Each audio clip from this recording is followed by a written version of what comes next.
and they'd gone inside and locked themselves in the house. So there's no way for us to get in. So obviously the only way was to bore a hole through the hollow core door of the mudroom, which is what I did. Right. Obviously the only solution. Clearly.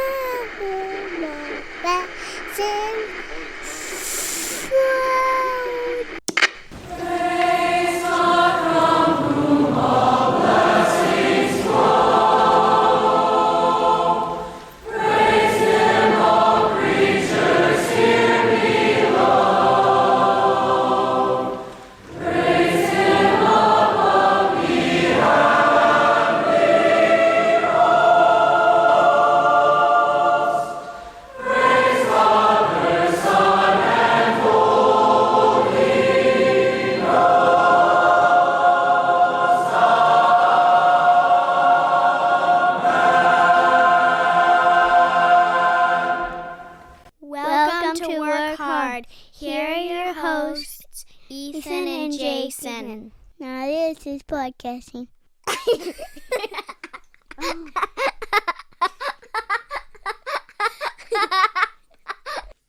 Yo, welcome one and all to the greatest show on earth, baby. Work hard.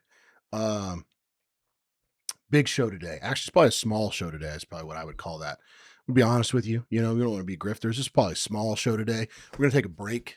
All right, we've had the Charlie Kirk thing. We did the clarification protocol. This is heavy stuff.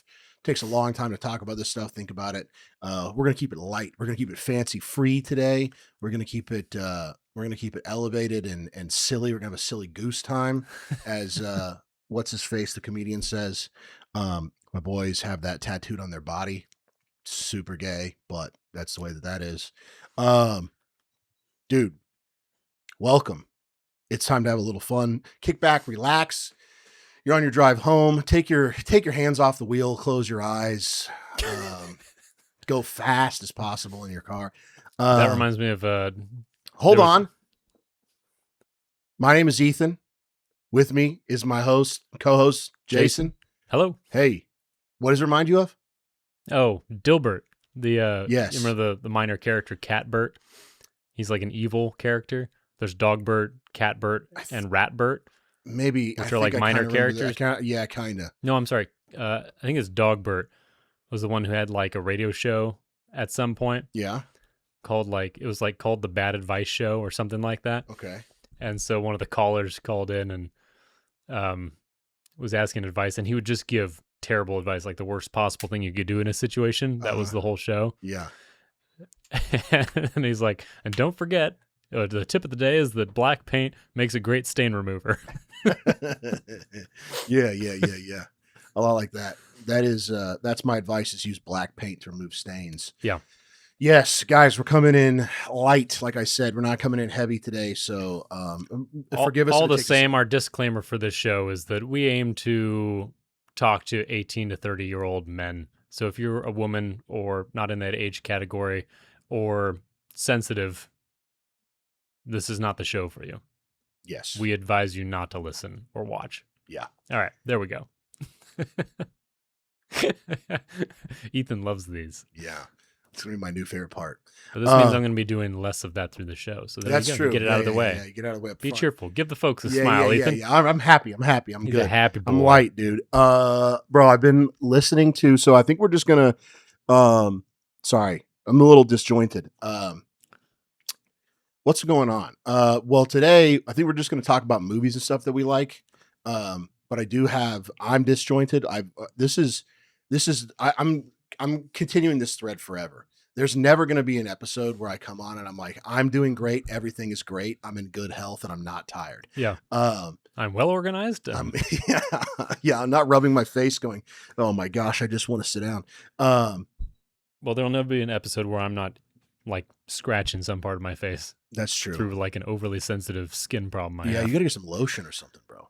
I put like straight up. Well, part of it's just hairs being out of place bother me. Oh yeah, I think yeah. So there's like slight little. I do. Moisturizer probably has something to do with it. I keep the the little hairs that can poke up into your nostrils. Golly, I keep those trimmed down, dude. That will give me schizophrenia, bro.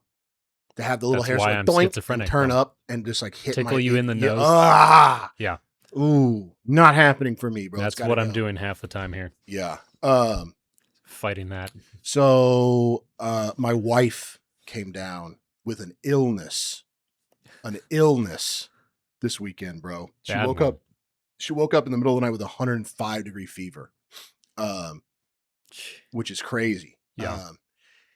And so we had to deal with that. But I've been Mr. Mom mode all weekend and yesterday. And what's today? See where I'm at, bro? Wednesday, recording Today's day. Wednesday. Okay, Mhm. Today's Wednesday. I've been in a reverie. Or as Winnie the Pooh would say, Wednesday. Wednesday, right? It's windy. My wife has been whatever, so our house has been. This is the testament to the power of a good wife, bro. When I go down, I've said this before. When I go down, when I get sick, my job gets delayed. Right? Things at work get delayed. When my wife goes down, the whole house is cast into a state of chaos. There is no, nothing gets done. My daughter is eating, Like Cheerios off the floor. she's eating a lot, all of her meal. Yeah, the Cheerios off the floor. Her meals are just like cut up cheese. You're like feeding her like the chickens. You're just kind of like scattering food on the ground. You're like, I don't know. Get it? Yeah. Eat that? Yeah. Every meal is eggs. No, we have, this is a good, Eggs do play a heavy part in my cooking. yes, when it's when that- my wife's sick. Yes. There is a this is a dad tip for you guys for the dads out there who end up being solo some days. There is a boxed mac and cheese brand called Goodles. Okay. And you can get them at like health food stores. They're kind of expensive. At our health food store, they're not terrible. They're like $3.50. All right. I think if you get them offline, they're like almost $5. But they are no seed oils, and a box of them has 28 grams of protein in it. All right. So they're all organic ingredient. They're very good for you. They're like super healthy. And so I'll bust out the Goodles with no hesitation, dude. Get a little Goodles, you cook that up, and then you get an egg. I like to get an egg and like whisk it all the way down so it's like even a little fluffy. Yeah. Just like really get some air in there, and then Mhm. just pour a raw egg in there after I'm done cooking it, so the egg doesn't get cooked at all. And then serve that to my daughter. So you get some egg nutrition. You get like Don't do that with your store-bought eggs. Unless they're really good quality eggs. Oh, Don't do that with yeah. low quality eggs, Yeah. is what I'm saying. yeah. Don't yeah. You can buy good quality eggs. Yeah. But that's a big tip for you guys, dude. Goodles, mac and cheese. It takes like 5 minutes. You get a really nutritious, great meal for your kids. You don't have to even think about it. But that's my life. That's been my life. So my bachelor cooking consisted usually of like 2 pounds of ground beef in a skillet and any spices that I had on hand Yep. in heavy quantities, Yep. and then eating it with like half a loaf of sourdough bread. Yep. hmm Or rice. A cup No. of no. Sourdough bread all Dude, the way. A cup of rice is the move. Sourdough toasted bread with butter on it, and then heaped with Meats. ground beef. Yeah. Yes. I mean, I'm not disparaging that strategy. That sounds amazing. No, I had a roommate who would say that I would leave that on the counter in between meals and eat off of it for a few days and just reheat it to kill off whatever was growing. And he was just always in wonder that I hadn't died or come down. I never got sick. dysentery. Yeah. Never got Yeah, sick. that's crazy. Yeah. That's the power of salt, dude. Yeah, maybe that's it. I just had so many preservatives in it. Yeah. It just got, yeah. The bacteria was like, what? No. Yeah. I can't live in I paprika. can't do this. Yeah. So much spice. Yeah. What is this guy, Indian? yeah, dude. Only spiritually. Only spiritually Indian. What am I trying to say, bro? I'm in a shambles. Oh, I was chugging milk out of the jug. And As you do. as I do, and My toddler does that. I love it. I love chugging milk out of the jug. And I put the milk right under the little, what's the part in the refrigerator that actually makes it cold? What is that called? The refrigerator? Is that what it's called? I mean, you just mean like the vent that blows the cold air Yeah, in? that's okay. A register, a vent? a vent. I put it under the vent so it's like Super cold. ice, like almost frozen. Ugh. Almost frozen. There's no ice in it. It's just so Okay. cold. Raw milk that we get from a farmer here. Pull that thing out, shake it up to get the cream back in there, dude, and just glug, glug, glug, glug, glug, glug. Glug it. Yeah. And I'll drink a gallon in a day if I have to.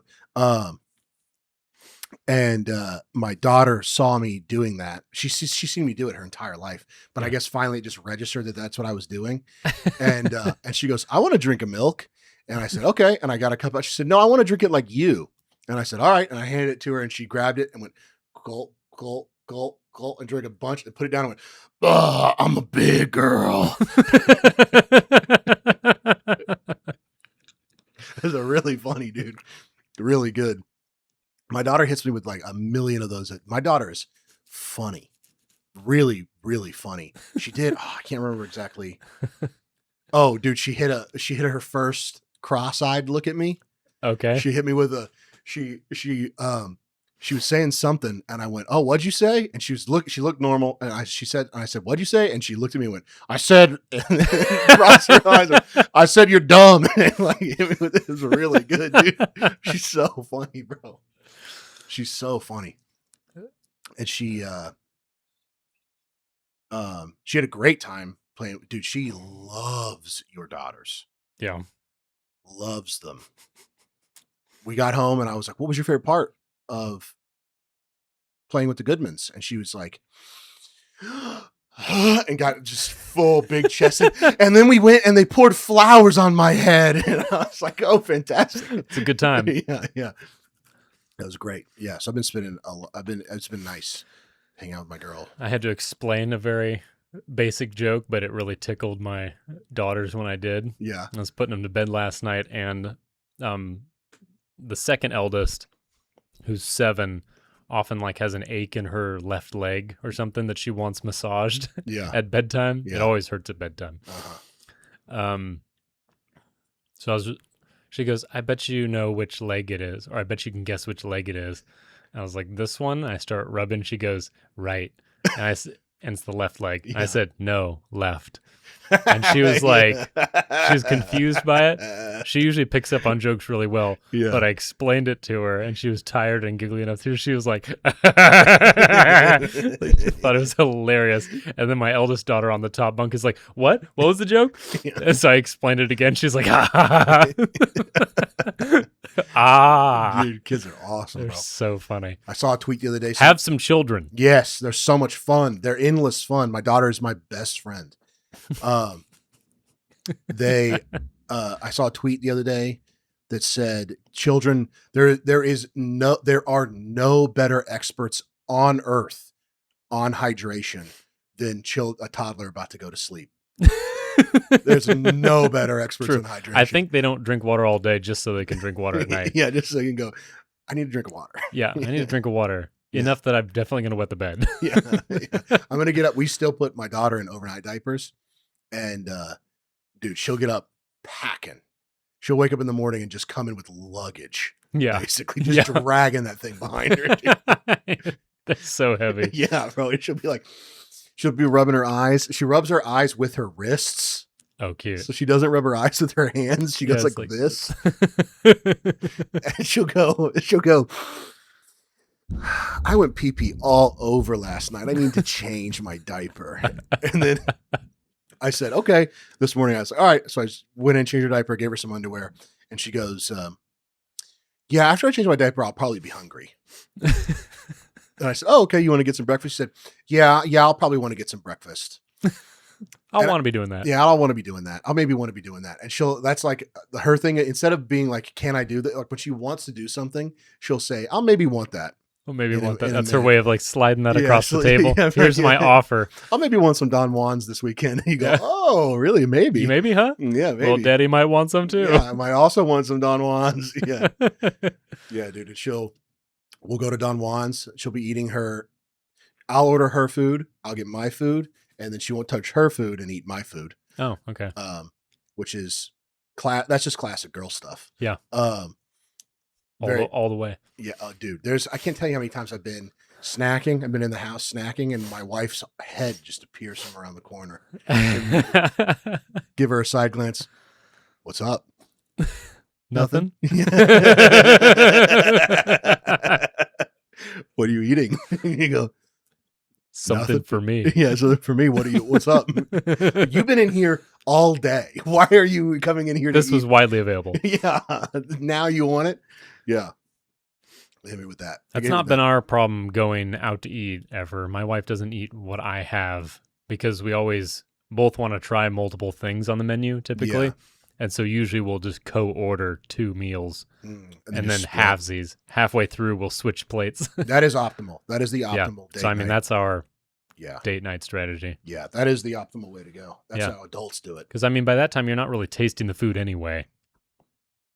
You're not tasting it any longer. It's not a thrill to taste the whole meal. You know? Oh, right. So you switch and first get a new bite- one, and then you get a new first bite.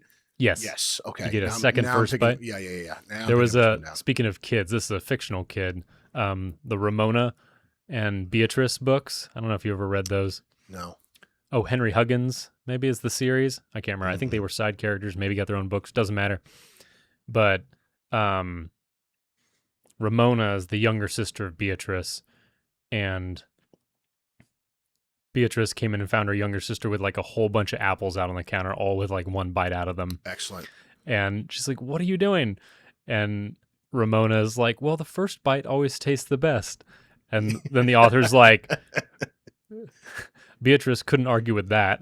Yeah. Of course you can, dude. That's obviously true. The Yes. first bite of the apple is the The best. first, yes. Yeah, dude, So I just had 17 first bites. it's like that reminds me of two things, which is I think you sent me this. Did I send it to you, or I saw it and I think you sent it to me? The Calvin and Hobbes strip where he's nailing nails into the a coffee coffee table. Yeah, and his mom's like, "What are you doing?" he comes in. What are you doing? And he's like,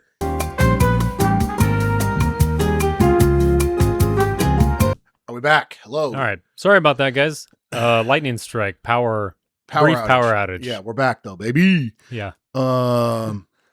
Yes. So Calvin is nailing the thing into the table. Yeah. His mom comes in. Is What are you this a- doing? And he looks up here. He goes, "Is this a trick question?" What do you mean? What am I doing? I'm driving nails into this coffee table. What's it look like, lady? Yeah. When I was a kid, at one point because kids are just so into the world of whatever they're doing Yeah. that they disregard reality and the consequences. Yeah. Yeah. My example of this, we had a mud room at our first house when I was a kid. Okay. And we were probably playing some game with our friends like Cops and Robbers, where my friend Chris and I were the cops, and we were always trying to get our younger 2 brothers who were the robbers. And they had gone inside and locked themselves in the house. So there's Yes. no way for us to get in. So obviously the only way was to bore a hole through the hollow core door of the mudroom, which is what I did. Right. Obviously, the only Yeah, solution. clearly. The only solution. I have to get. I have to get in. Yeah. It was a hole this big, so I couldn't get in. But I was like working a stick around, Oh like my grinding gosh. through this thing. Yeah. I don't even remember getting a big eruption from my parents. It might have been one of those things where it was just so much. They're just like, almost thought it was funny. Yeah. Just like, we don't have money to replace this. Yeah. Like, we've got 3 kids in our first house struggling to pay this mortgage. Yeah. And Yeah. you do this? Yeah. Come on. Yeah. Dude, the other day. I don't know how long it was like that before they replaced it. Honestly, I'll have to ask them. That's funny. Several weeks ago, maybe several months ago, my daughter was playing with one of her friends who's a little boy. They're the same age. Yeah. And she was climbing up. He was standing on top of this playground, or standing on top of this play set. You're good. Okay. And he's standing up. She's climbing up this like rope thing. So he's looking down at her as she's climbing up. And as she gets up to him, he just kicks her in the face. And her nose bleeds and she bursts into tears. And it's just the ladies that are with her. It's just the moms. And so my wife goes over and scoops her up. It's like, "Oh, it's, you're okay, whatever." His mom comes over and says, "Why would you do that?" And he went, "I didn't know what was going to happen." I didn't know that was going to happen. She was invading the fort. I repelled her. He's just running experiments. yeah. He's just running Yeah. experiments. Now I know. Yeah, now I know. Like, I'm just doing I just got to Was figure the this out. scripture says, "As the wringing of the nose produces blood." He didn't know that verse. You didn't know that verse very well. He's It's just- okay. Yeah, that's what's going to go on it. It's just very funny, like just the little boy doing experiments. Yes.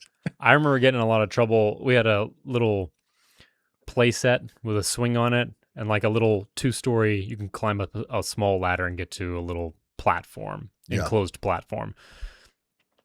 And somehow a lot of mud had gotten up there. Probably we like brought dirt up there and then the rain came in and got it all muddy. Probably is what happened. Yeah. But I was cleaning it out.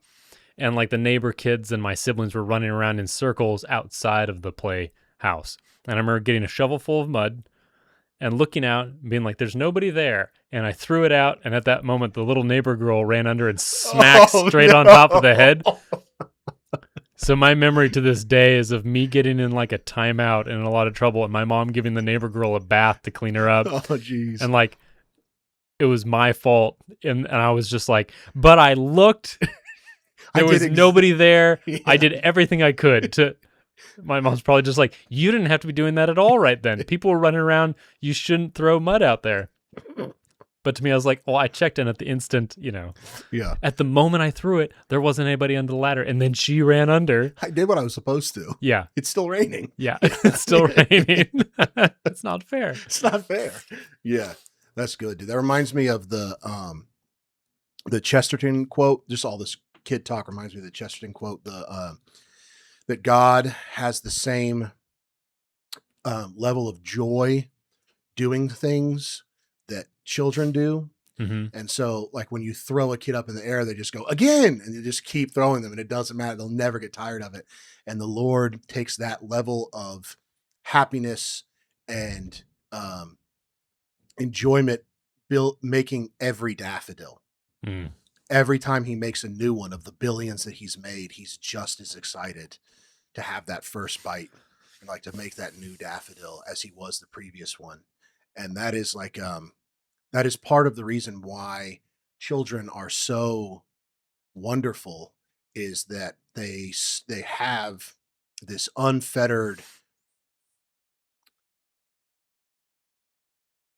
joy that is not destroyed yet, or maybe tainted or assuaged or whatever by the world. And so they just have this, like, it's so wonderful to, I think I take beef with people who, when their daughter is like, let's do it again. Let's watch the movie again. Let's do it again. And they're like, oh, okay, geez, whatever. Like, Yeah. dude, like, enjoy that. Like, get there with them. Be there with them. Like, how much I will throw my daughter into our bed covered in pillows for 3 hours. I don't care. It's so much fun. My wife will sit there chewing her nails going, okay, that's too far. Ever. Let me take one more step back. Yeah. We've had competitions to see. I've gone, Abigail, how far do you think I can throw you? And she goes, I don't know. And I go, do you think we can stand back at the door? And we have a competition to see who gets too nervous first, me or her. Who wins? Yeah, it's usually a draw because my wife is the one that gets. She's like, nope, no further. That's too far. Yeah. At some point she's just gonna bounce straight off. Yeah. No matter how well you throw her. Yeah. Ricochet. Yeah, dude. I've thrown her so far before she looks like the elites dying in Halo 1. Just just arms, flailing. legs flailing through the air. Yeah, dude. That's good stuff. Good stuff. My daughter has been, speaking of over and over again, my daughter's been watching, and to get us into movies, my daughter has been watching The Lion King. We don't let her watch movies often, like maybe once a week, once every other week. We don't, it's just a screen time thing. We just keep it limited to, we try to keep it like an hour a week max, if that, like 30 minutes a week usually. But she's gotten lucky because she's been at her grandparents' house. Just gotta see a little more. Yeah, and it was her birthday, and she's at her grandparents' house, and my wife is sick, so it's just like in the past week, she's gotten real lucky. Yeah, she's gotten at least like 2 hours of screen time. Yeah, and she has been like very, like, every time, you want to watch a movie, you want to watch something? Yes, I want to watch The Lion King. So just Lion King all day, all night, Lion King, and she is upset when we're playing. So she'll watch The Lion King, and then when we do anything, she wants to play Simba. And her version of playing anything, like she'll want to play Annie, or she'll want to play Simba, or she'll want to play Kiki, which is Kiki's delivery service, or like whatever. And every time she'll also want to play Erin, which is my sister's name, where she is my sister. But every single time the game is that she lays down and pretends to either be dead or sick. And I come up and go, "Oh no, so-and-so. Oh no, Simba. Oh no, Annie. What's wrong with you? What's going on?" And she just goes, and that's the whole no game. matter No who matter the character it is. doesn't matter. There's no change. Just a label. Just a label. And then, or there's one variation, which is that when we play Simba, I'm Mufasa. This package says Oreos, but I open it up and there's spare ribs inside. yeah. Again. Yeah. No matter how many It was the boxes- same with that peanut butter jar over there. There's just spare ribs in here. Yeah. All you got is spare ribs in different boxes. Yeah. Nothing wrong with spare ribs, but I mean, come on. Yeah. Stop putting it in these other packages. Yeah, let's at least get some beans or something. She has one variation of the game, which is that she hides while being sick or dead, and I walk around going, "Simba, Simba, where are you, Simba?" And I'm not allowed to find her. Oh, that spoils the game. For an hour, just walking around my house going, "Simba," and I'll stop and look at my phone, talk to my wife, and just okay, I'll just be in the middle of a conversation with my wife and just go, like, "Simba."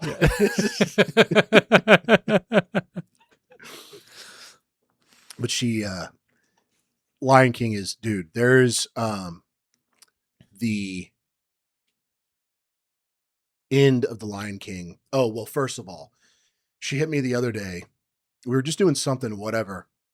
I don't remember, but I was like standing up, kind of walking around talking to her, and she looked at me and goes, "Daddy, you're like Mufasa." And I was like, Well, thank you. "What?" And she was like, "You're like Mufasa." And I was like, "Do you mean the like brave, fatherly figure who's altruistic and honorable and dies saving his child and stoic and masculine? That Mufasa?" "Yeah." "Okay, thank you. I gotta go cry." But the Lion King has probably one of the funniest, objectively, technically funniest lines that I've heard in a kid's movie in a while, which is when Pumbaa, Timon, and Zazu are being chased at the end of the movie by the Zazu's in the little prison and Timon runs in there Zazu's to seek already refuge. in there. Yeah, Yes. okay. Timon runs in. Yeah, the hyenas are after him. Yeah, the hyenas are after him. He runs in and hides, and Let me out, let me out. yeah, let me in. let me in. Yeah, and he runs in. They're together, and they're like, "We're gonna eat you, whatever." And then Pumbaa comes around the corner, and they go, "Hey, who's the pig?" Yeah, "You talking to me? Are you talking to me?" And Timon's like, "You shouldn't have called him that." He's like, "When you call him I that, shouldn't call him you that. couldn't have called him that." And then his thing that he wants corrected is not that he's the pig. They call me Mr. Pig. And then he charges them. It's very good, dude. That's so funny. They call me Mr. Pig. Ah! Yeah. Dude, you talking to me? Are you talking to me? They call me Mr. Pig. It's very funny, dude. That's really good. And if you're cynical, you don't like that, you think that that's like cringe or whatever, you're gay. All right. It's not me. I don't make the rules. That is funny. You're being cynical. Lighten up. All right. Have a good time. Watch a kid's movie. Laugh at it. Dude, yeah. What have you said so many times that children's fiction or children's stories are the pinnacle of writing? Yeah. Because if you can communicate something to kids, and also that it's good for adults as well, that children and adults can both enjoy it and benefit from it, then that's top tier. Yeah, that's as good as it gets. If you're a writer writing kids stuff, and I don't necessarily mean, although I do think like Crispin's Rainy Day, Mm-hmm. like that kind of elementary, that level of kids stuff, I still do think that that's like very, very good. Mm-hmm. But I mean, like Narnia, like the Lord of the Rings, those books. Like I was reading The Hobbit to my daughter recently, and she was just enraptured. Yeah. The faces, she was just like, I was reading the part where they get captured by the goblins, and she's like, "What's going to happen to them?" And I go, "Oh, you got to listen. You got to wait and read it." She's We're like, going to find out together. "Yeah." She's like, "Oh, it's okay." Just sitting there, crossing her hands, staring at the book. I've had requests to reread The Hobbit, Yeah, man. but I think we're going to do, right now we're reading the last book in the Borrowers series. What's the Borrowers? The Borrowers, they're small people-like creatures. Okay. They are basically small people. Okay. They're distinct from human beings, and they depend on human beings because they live in your house, unseen and unknown, and that's where all the small objects go missing from, as they borrow them. Ah, yes. Okay. It's Now- not stealing. Now we're talking. They borrow, Yes. Now we're talking. and it's a whole world. Yeah. Now we're talking. It's a great series. That's awesome. Yeah. Anything where you hit me with little people, and that's like some major function that is in everybody's life. Yes, is that's explained by the little people.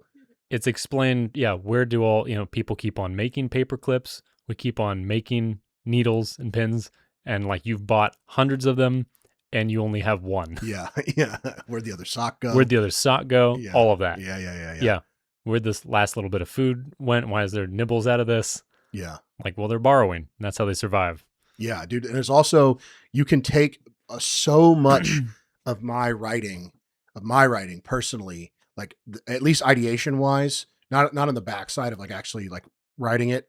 That hasn't sped up too much, but ideation wise has increased exponentially since having my daughter, because the amount that she will just like, but a lot, like we're telling a story and she'll just start being like, and then they do this and then this and then this. And you're like, okay, cool. So it's like I've told you multiple times that it's like me and Abigail wrote this together. Like this, like I'll come to you with a pitch and I'll be like, this is what we wrote together. The one of you had an idea and the both of you contribute to like, it. Dude, the kids can just create that world. Yeah, dude, where it's like with the Mammers, the story she would tell me and I would tell her these Mammer stories for a year about they're microscopic, you can't see them, and she would go, the way she decided that was there's teeny tiny, you can't see them, and a lot of this is her idea, that they're microscopic and they're how light gets into everything. So like the plants and the animals and like they carry light into it. Yeah, they're like magic. So they like take the light, like little balls of light, and push it into things. That's what they do all day. And so there'll be like a village of Mammers.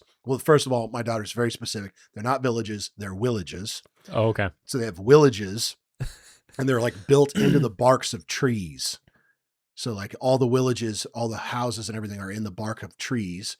And they what they do all day, their job is to sit on the leaves and get the sunlight and push it into the leaves, so the plants can use the plants can grow. And that's okay, how they very do nice. it. Yeah.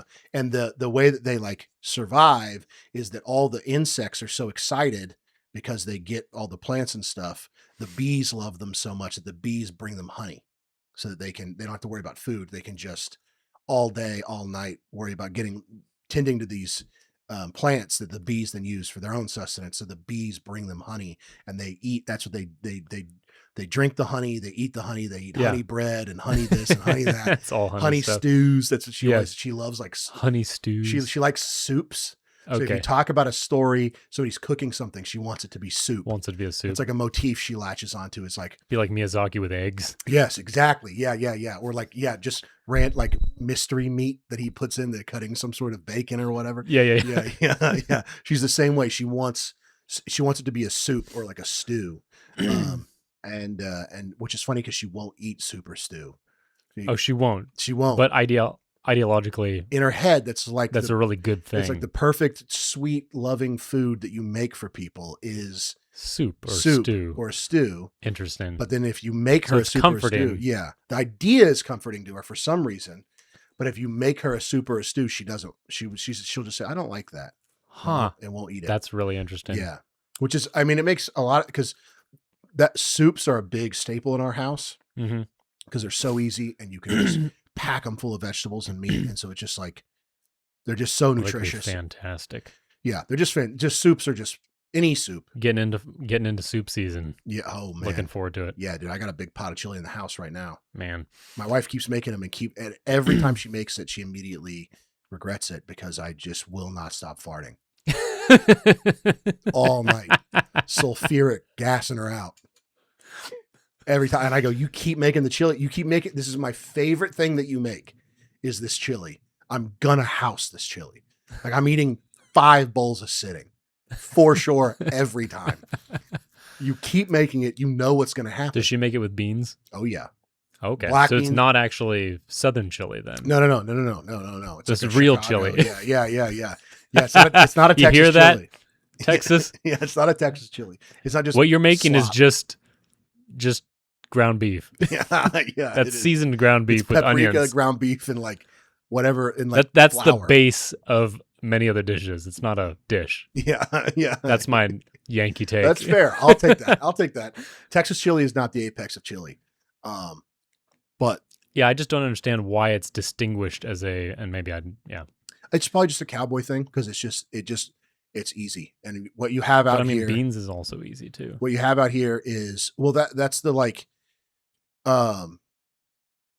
yes, I think you're right. Which is weird that Texas chili doesn't have beans in it because like steak and beans is like a cowboy. It's not as if Texas It's like a doesn't like staple. beans. Yeah, it's like there's beans in everything else. I don't know, but I think it's just like taking flour, water, paprika, salt, and ground up meat. Super simple, super cheap. You have these poor farmers who are growing up eating Sure. this stuff. Well, maybe beans was more of a if you before a lot of preservatives and whatnot drying things out. Maybe beans weren't as widely available. Yeah, Perhaps I don't regionally, I don't even know. know. Yeah, but corn's super available out here, and there's no corn in the chili. I don't know. Whatever. That's probably not an exciting topic, but the nature of This chili. is the chili episode of Yeah. Work Hard, where we really delve into what we don't know about chili. yeah. Why is it that chili is not the way we want it all the time? Yeah. My chili is the way I want it all the time. My wife makes it. It's exactly how I like Yeah. it every time. Dude. Perfect. Yes, it's perfect. And I house it, and then I gas my wife out. And And she Abigail still won't makes eat it. Yeah, She loves you. Yes, she does. She loves me, and she goes. Well, what happens is she knows. She goes, if I just cook this on a Monday, I don't have to feed him until Sunday afternoon. And then that's worth all the gas, I guess. yeah, it must be. Yeah. Certain weeks she's balancing that in her head. She goes, Yeah. yeah, I'm gonna make the chili. Yeah, well, she's lost. I eat a lot of corned beef, or used to eat a lot of corned beef as like a deli meat. Yeah. Because it tastes very similar to ham, and store-bought pork is terrible for you because they feed it grain, Mhm. and so it gets all this awful fat. But beef is a ruminant. Cow's a ruminant animal. It doesn't get it's all the fat's fine no matter what you feed it. And so I would eat corned beef instead. And so she would just get like a pound of deli meat corned beef and then like make something for dinner. But then otherwise I would just eat corned beef sandwiches all day. Yeah. Like, that's what I would eat.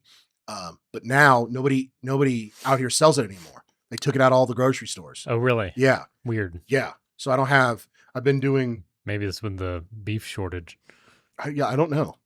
I think our herds are at like an all-time low, or at least they were a year ago or so. Is that what's going on?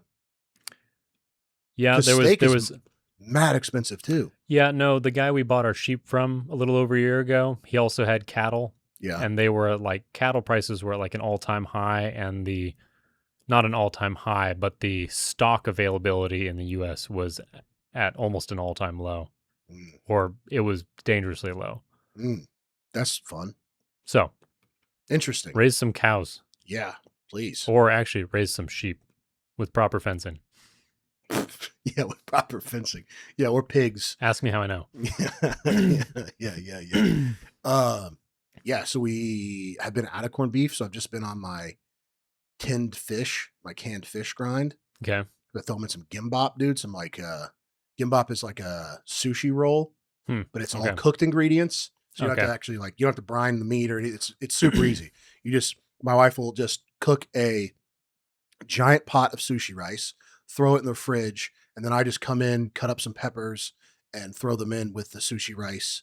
Like you lay a bed of sushi rice down, you like French cut peppers, and then I'll just like get a can of fish, open it, and just lay it out on the roll and just roll it up. And it's it's such a good lunch, so fresh, and like so good. Sounds good. Oh, you know what? Your daughter's word for the villages reminds me of the borrowers. All their names are somewhat borrowed from human beings. Yes, yeah, They also refer to human beings as human beings. Yeah. So they get everything just a little bit wrong because Yeah. it's borrowed and they don't quite know everything of the world. Yeah. They're a little naive. Yeah. So their names are also borrowed. Yeah. Like they name themselves after what area of the house they live in. Okay. This family that the story follows are the Clocks because the entrance to their original home was under the grandfather clock in the hall. Yeah. And there was the overmantels, which were like this they were in the day room. So they had the mantelpiece with all the whiskey jars and stuff on it. Uh-huh. And so they always like lived off of breakfast foods or brunch foods and things like that. And they like dressed well and they took no notice of the ground dwelling borrowers. Uh-huh. Very high society types. I like that, yeah. Yeah. They're always like getting into the tobacco jars. They're always smoking and like sipping whiskey out with straws and things like that. It's very funny. The overmantels. Just drunk. Pompous. Yeah. Upper class borrowers. Yeah. That's crazy. Nice. Yeah, that's there's like the rain barrels or like kind of an outside the rain barrels, the podunk. the podunk, yeah. That side of the tracks kind of family. Yeah, dude, that's funny. Oh, dude, you know what was so funny? Oh, but the names. So the father's name is Pod and the mother is Homily and the daughter is Arietti. Arietti. What is it? Arietti. What is that borrowed from? Probably kind of maybe like Harriet, I would imagine. Oh yeah, okay. Harriet, right. Arietti. Yeah, okay. I'm not sure exactly, but yeah. When Abigail got home yesterday, she fell asleep on the way. So just for you guys to know, yesterday my daughter hung out with Jason's kids, and that's gonna make sense of the story. So we got home. Abigail was asleep. I woke her up, made her very upset. But I was like passing her off to her grandmother who's going to take her away forever. That's it. She was going to. It's been fun. Yeah, she's going to watch her for the afternoon. And so we got her out, and Abigail wanted my wife to hold her. So my wife was holding her for a second, like looked her over. And then we got done, whatever, passed her off and went inside and we were talking, whatever. And the day ends. Abigail's getting ready to come home. My wife and I are sitting on the bed talking. And she was like, I could definitely tell she was with the Goodmans. And I was like, why? She's like, she's just covered in dirt. Yeah. She said dirt on her face and like it's flower very petals in true. her hair. Yeah, no, my boy is always like, he's just out there in the dust, like by himself, just like grabbing fistfuls of dirt and like tossing them up in the air over and over and over again. Just like, Dad, watch this. Yeah. Watch what it does. It's like fire. It's like smoke. Fire. He's like, look at the smoke. Everything that's dust or steam is smoke to him. Yes. I remember that fascination with smoke. I still have it. Yeah, I do too. Yeah. One of the main draw for smoking for me was always just like one of the main things was watching the smoke. So if it's at all windy, I'm like, I'm not interested. Yeah. Because I want to watch smoke curl. Right. Yeah. I want to. I like the look of it. I like the breathing it out. Yeah. That's my. Yeah. Yeah. Yeah. It never goes away. Yeah. You stay a toddler. That's a little boy the in your addictive heart. thing of it is the smoke. Yeah, it's not the chemicals. Yeah, it's the smoke. I want to be a dragon forever. Yeah. Yeah. Watch this. I'm Dude, going to breathe it out my nose. Dude, it's my favorite thing, breathing it out of my nose. Dude, hitting a ciggy and breathing it out of my nose is my favorite thing. It's so fun. Don't smoke though. You can figure it out. Yeah. What was I going to say? Oh, there was something I was going to say. Dang it. It was there. It was on the tip. It was on the tip of my tongue. The tip of the tongue, the teeth, the lips. The tip of the tongue, the teeth, the lips. Well, I don't know if you guys have noticed. This is like an old school episode. This is like I was feeling like that. This is like back in the day. Yeah, just rambling. This is like you want more of this? Go back to the 30s. Yeah. Episode in the 30s and 40s, maybe. Yeah, we have gotten way better at this, but this is a throwback to the good old days. Yeah, just not having nothing really to say. Well, we had stuff to say. We just didn't think through it enough previously, or like. And we've really not talked much about movies. No. We thought we said we were going to, but how did we even get on this? We've talked about stories to some degree. Yeah, we have. You talked about story writing with kids, and we'd also talked about just telling children's stories. Yeah, and my problem is I just don't have enough at the tip of my head to tell them. It's more like they're triggered by you say something, I go, oh, that reminds me of the time my kid did this or did that. Yeah. But I can't just go, like, if you say, tell me a funny story of your kids, I'd be like, Yeah. There's a lot, but I just don't have them right here at the way top. Too many of them, dude. That's the problem. Yeah, that's the sad part is you just forget. Yeah. Some of them are lost to history until one of you says your spouse says something. But that's and you go, you remember how so-and-so used to do that all the time? Yeah, but that's kind of beautiful. Yes. Because you get to have that first bite again.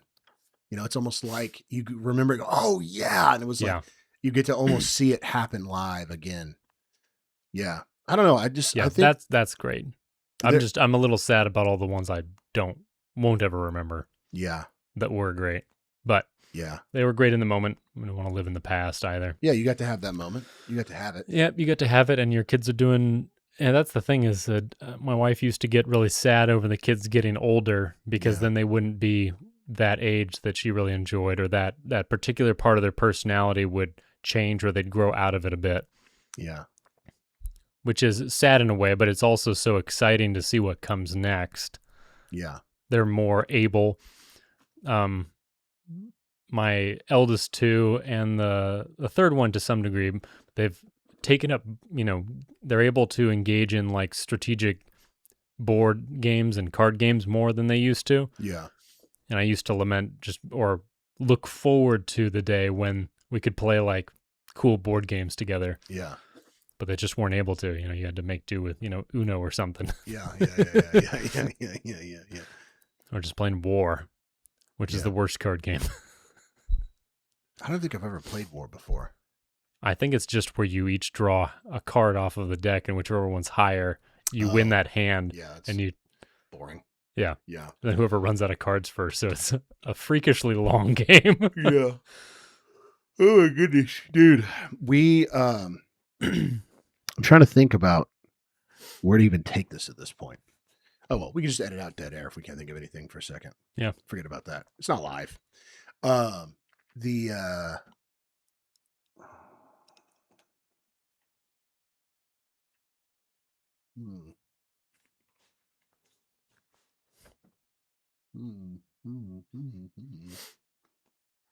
Did you want to talk about any movies? I'm trying to think of one right now. Did you ever watch District 9? Oh yeah. I was thinking about District 9 just recently. Were you? Yeah. I haven't seen it for a long time, but we were talking about like Africa and accents and stuff like that, and just the crazy evolved Dutch accent. Oh, dude, yes. Okay, I got one. Thank you. That got me on a good. Yeah. There are like motifs and stories that it's that kind of stuff that I really like in a story. Like I'm reading all this talk about Halo and playing the Halo games. I'm reading the old Halo books again. Oh, okay. And is this official lore or is it fan fiction? No, it's the books, it's the real ones, commissioned by Bungie. Oh, cool. Okay. Yeah, they're really good. Well, they're not. They're okay. It's not high literature. No. But it's good enough. It's a good enough thing to read at the end of the day. It's not trash. It's not pulp fiction. No, it's a little cringe because it's very like, very nerdy. No, it's just very like, oh, the military is so cool, and he's like one of the things that they say that the guy says, the writer uses this like saying he keeps using over and over again is that someone was about to do something and that he checked the motion. Which is what? Very like he was going to salute this civilian lady, but then he checked the motion, and it's like that's very at the time when that like was you can use that twice in the book. Yeah, but he says it over and over and over. That's again. That's obnoxious. Yeah, but it's very like at the time when it was written, especially if you're a little kid. Like the first time I read those things, I was like 13. Yeah, it's the coolest thing ever. And now it's a little corny. You're reading, you're like, all right, whatever, but it's still cool. Like the ideas, the motifs, the story anyway. Yeah, it's why I like sci-fi so much. Like there's like these concepts of like I think I've talked about this before on the show, but in the Past Master, which is an R.A. Lafferty in book, the what? The book The Past Master. Okay. Pass or past? Past. Sorry, I was like burping while I was saying that. The Past Master. Okay. Past Master. They go back in time. This guy goes back in time to get whatever his name is, I don't remember, but he goes back in time to get this lawyer from like the 16th century or something. Mm-hmm. And or earlier than that. It doesn't matter. And he goes back in time and he goes and finds the guy, and the guy's like, "Oh, you're not from this time." And he goes, "How on earth do you know that?" And he goes, "You think you're the only one who's gone back in time?" He's like, "I'm not a great man, but I've apparently caused enough of a historic inquiry for people to come back in time and talk to me." He's like, "It's happened before." It's That's just really funny. It's very funny to think like, you think like, oh, we're going to go back in time and everyone's going to be stunned. Yeah. They're going to be amazed, whatever. But it's like, if time travel was figured out, then you have an infinite amount of time in the future where people are going back in time constantly. And certain figures would run into a lot of these messengers. Yeah, the time, it's like, what's really one of the really funny things is that there's like a running joke. I don't even know who made it originally, but it's like an internet joke. You can pick up a time machine at Walmart. You think that I haven't seen a bunch of you guys? Yeah. One of the funnier jokes is Hitler was the way he was actually because a bunch of people kept appearing in front of him with a gun when he was a baby. Like he's like a toddler, and people just keep appearing in front of him with pointing a gun at him and be like, "I can't do it," and then just disappearing. So, oh my goodness. It just traumatized him, and that's why he became who he was. That's very funny and very dark. Yeah. It's just very funny. That's good social commentary too. Yeah. It's like people talk all the time about, well, would you kill baby Hitler? Yeah. Apparently nobody could. Sam Hyde has a joke about, you think you're going to go back in time and kill baby Hitler? That's not what's going to happen. Baby Hitler's going to come forward in time and kill you. Yeah. It's very, kill baby you. It's very funny. Baby Hitler going forward in time to kill you, as opposed to like you're sitting there fantasizing, I would go back in time to kill Hitler's. Then he shows up as an infant and kills you. He shows up as an infant and kills you. It's very funny. But there's I don't remember where it was, if it was like if I was reading a book or what, but there was the concept of, there's a spacefaring like federation now. We're off into the future. When we're so far in the future, things are like mystic and the technology seems magical or whatever. But there's a standing advisory from this like galactic organization that whenever you're going to go on a dangerous exploration type situation, you're going to load a ship and go to another planet that's not ever been experienced before, or go to another galaxy or whatever. You should bring humans no matter what you do, because they're and the thing is like, it's like reading the report. So it's like, we advise at any time you're going on any sort of exploration, you always bring a pack of humans. A pack of humans. Yeah, it's like they are a pack. Yeah, they're like, it's something like that. Yeah, it's not the exact word, but it's like you should always bring a number of humans with you, as they are extremely resilient. They in a survival situation, they will do extremely they've been known to walk on broken bones. They're fiercely loyal and will sacrifice their own lives to protect the people around them. And like goes on all these reasons why like humans are like mad tough. And like, they're like, you can hit them with full plasma rounds to the chest and they'll keep walking. And it's like, and it's very funny because you think like in the zeitgeist of storytelling, specifically. Well, humans are always weaker than the aliens. Yeah, they're always weaker than the aliens, but that's not necessarily, why would that innately be true? Like, what if we discover aliens and they're all these like paper soft, gay little Martian? Well, War of the Worlds is like that. Yeah, War of the Worlds is like the actual creatures are really fragile. Yeah. And they're susceptible to like a cold virus or something, wasn't it? Yeah, I think that's what kills them. Yeah, ultimately which is not even by human beings fighting them. They just all end up dying. Yeah, which is a very funny thing to think about, that an advanced alien race that has like tractor beams and disintegration rays wouldn't think about bacteria. Maybe just not even aware of it. Yeah. But it's that idea. It's just those little motifs like that, little concepts, ideas that you can find. I feel like that's found in science fiction so regularly. Like a lot of the like Jack Vance stuff, the Dying Earth series, like it's not even a series, it's just like a conglomeration of short stories and novels. There are just like so many crazy like elements of like the idea that, so there's this idea in science fiction that a sufficiently advanced technology will appear like magic to Right. to, Normies. to normal people. Or people that are not that advanced. And so the in Jack Vance's books, there are these magicians, they're wizards, but it's technology that they're using. They're using Right. like math equations and stuff, but these math equations are so complex that they can only have like 2 or 3 of them at a time. So they have to, before they like go out on an adventure, they have to look at the book and memorize the spell, Okay. and then they can go out, and once they use it, they forget it. It's not possible to use it again. And so they like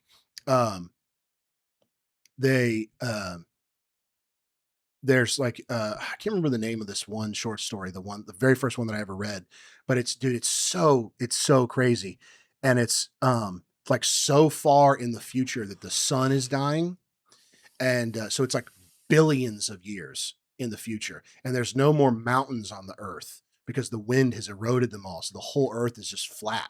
Okay. And there's the amount of history that's transpired is like the earth is dying, but it's been like entire galactic empires have risen and fallen. Right. And like there's you're viewing this from the point of view of people on earth, but it's been so long that humanity has moved. Like there's no telling what's out there, like outside of the solar system, in the galaxy, and in other galaxies. Like humanity has moved on so far that it's like there's multiple. Oh, you don't even know the different civilizations that are occurring elsewhere. Yeah, that are occurring elsewhere. Yeah, there's like entire they've terraformed quadrillions of humans that have they've ascended to godhood. They've all kinds of stuff that's just radically beyond your imagination is going on. And so you'll see like some character will look up at the night sky, and some of them live in like Stone Age type situations. A lot of it's feudal kind of medieval stuff peppered in with this like fact that one of them will have like a box, and he'll move the box and it will vaporize everyone around him, and like nobody knows how it's happened or whatever. And there's like some tricky guy, and he's like, I'm Joe the trickster, and I walk around tricking people, and I have a hat, and I can get all the way in the hat. Okay. And there's just like, that's his thing, is that he can just get in the hat. And it's like a hat that goes on his head, but he just put his foot in and just keep climbing in. So it. yeah, Just in Mary the hat. Poppins style bag. Yeah. Yeah. And there's like a kingdom in there or whatever. And it's just like all this stuff. And so they'll have some character will look up at the night sky, and some like tentacled thing will just like swoop past.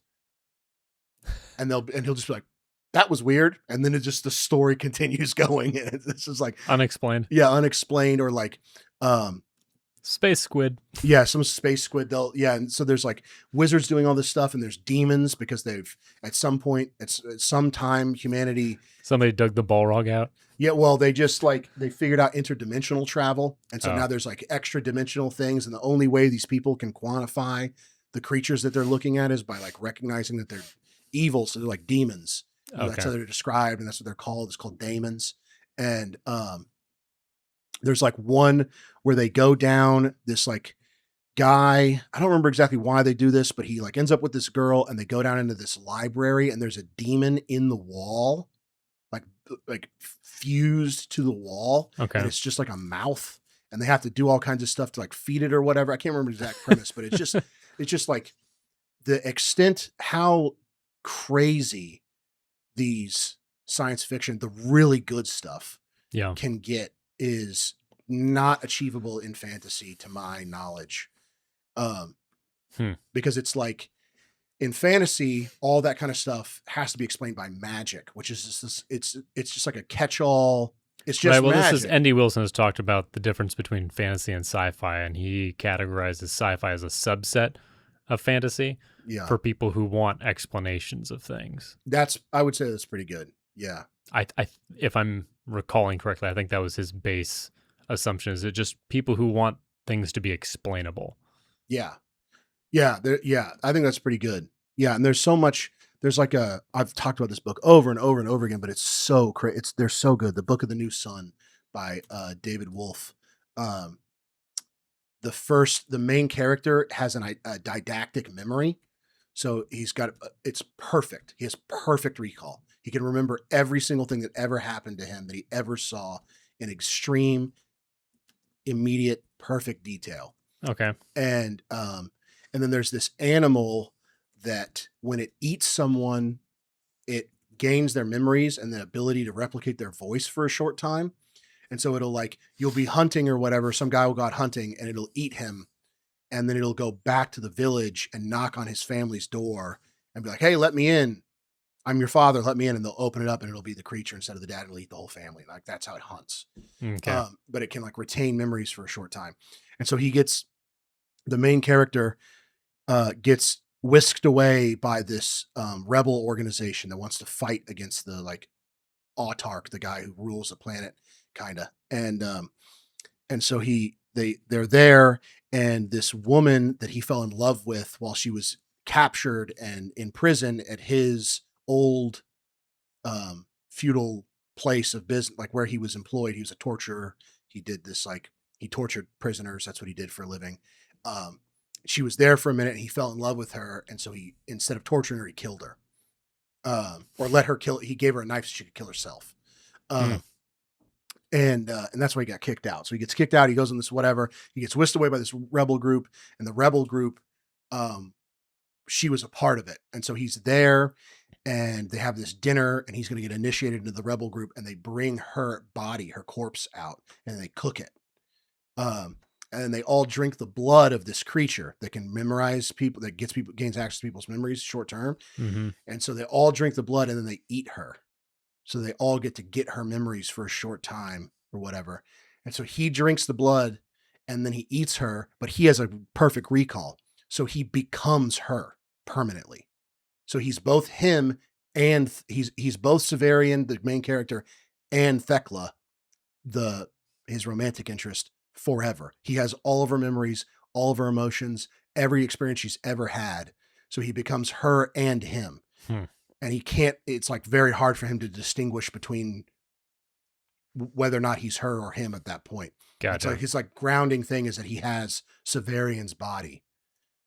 Right. And like, so he's like, okay, so I must be Severian because I have Severian's body. Right. But he has all the memories of her. Yeah. Crazy. So he has her cognizance, almost consciousness. He has a replication of her consciousness in him. And so there's like parts of the book where he loses the ability to distinguish between himself and her. Mm-hmm. And so like for a second, he's acting as she would act and stuff. And people are like, are you the same person? Like, why are you behaving so differently? It's just it's just stuff like that is like infinitely interesting to me. And it's so cool. I don't know. It's just very. That reminds me of my favorite sci-fi that I've read has always been from Robert A. Heinlein. Yeah. And I still think you haven't read any of his stuff, have you? No. But you gave me one of his books. I have it. Yeah, I think it was The Future History Cycle. Yeah. Which is a whole bunch of short stories that he wrote over a number of years. They're in chronological order, and so there are recurring characters and references back to historical events, sometimes recalled or interpreted incorrectly, I think, just because of the way history works. So he writes with a great awareness of human nature. Yeah. And how people will act. Like there's one story about a secret society of long-lived people who live an unusually long time, and I think they have the option to like reproduce and have children with each other, and through that they eventually get longer and longer lived offspring. And so they're all kind of related. A lot of them are related because they're like the great granddaughter of so and so or whatever. They're not very personable towards each other, but it's like an association. Yeah.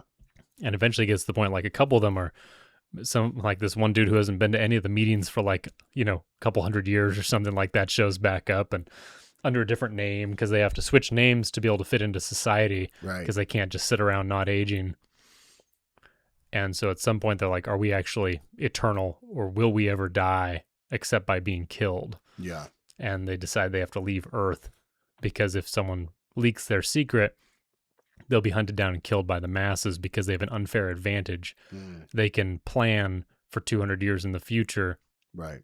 They can learn so much more than somebody who lives to 80 years old, that out of jealousy and fear, people will hunt them and kill them. Yeah. And so they like hijack a spacecraft that I think the Mormons built.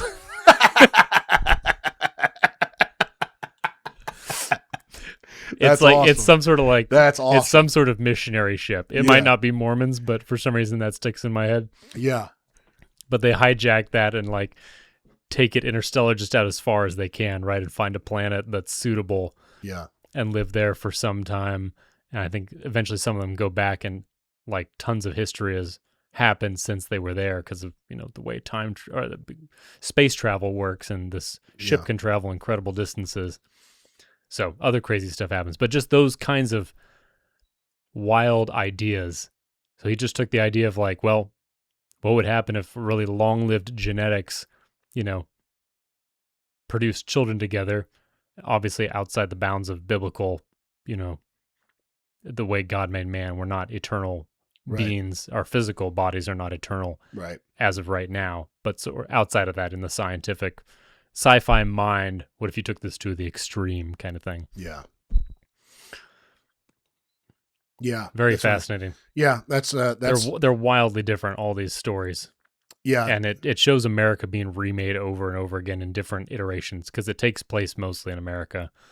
And so he'll jump forward like a couple hundred years or several hundred years and talk and tell a story from that time to where like they barely remember the origins, or nobody even knows what the origin of America was. They just know what it is because it's been taken over by like a cult, basically. Yeah. So there's like a prophet and whatnot who's actually a pretty evil person, as they tend to be. Yeah, as they are. Yeah. Yes. Yeah. That's the villain in my. We should be wrapping this up, though. Okay. Yeah. The villain in my story, that's his end goal, is to render humanity immortal and then starve them so they can't die, but they also are starving. Like basically they're depraved. Yeah. They're deprived of everything, like water, food, all kinds of stuff. But they can't even have the relief of death. They can't even have the relief of death. And he wants to do that to punish God.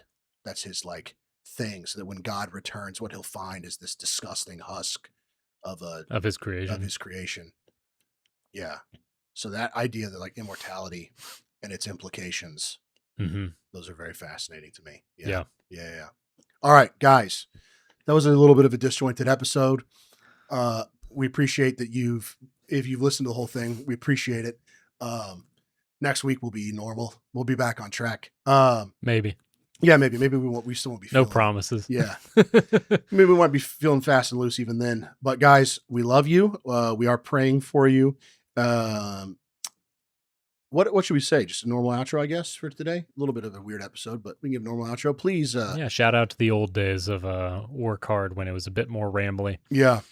And a bit of between the couch cushions for you guys. For anyone who was missing that segment between the couch cushions, this was kind of half an episode of it. Yeah. Yeah, half an episode of it. Yeah.